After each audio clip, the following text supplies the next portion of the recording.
Hey, welcome back to the Mr. Excel netcast. I'm Bill Jelen. Today I have a note from Eric. Eric was talking about episode 540, where he used the date function to find the last day of the current month.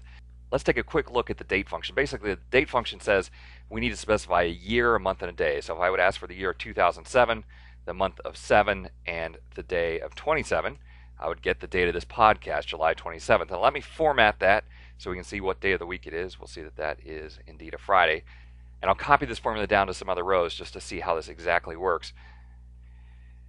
So if we ask for the first day of August, 2007, month 8, day 1, it gives us Wednesday, August 1st. But the date function is so versatile, it can handle dates that don't actually exist. If we would ask for the 0th day of August, it actually gives us the last day of July. Or if we need to find something a week before the last day of July, we could use the -6th day of August. It's also interesting that it works as well.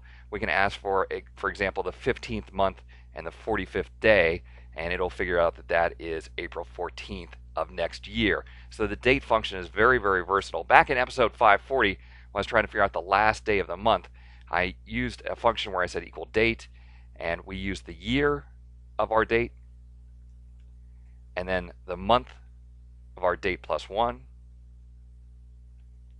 And then at that point, I said we want to ask for the first day, close the function, and subtract 1. Well, instead, the better way to go is just to put in that we want the 0th day. And sure enough, that'll convert May 7th to May 31st. And you don't have to worry about how many days are in the month, whether it's 28 in February or 29. It'll work all the way down. So an improvement on episode 540. I want to thank Eric. I'll be sending out Eric, as well as everyone else who sent in a tip this week, one of my Excel master pins as a thank you. Thanks for stopping by. We'll see you next week for another netcast from Mr. Excel.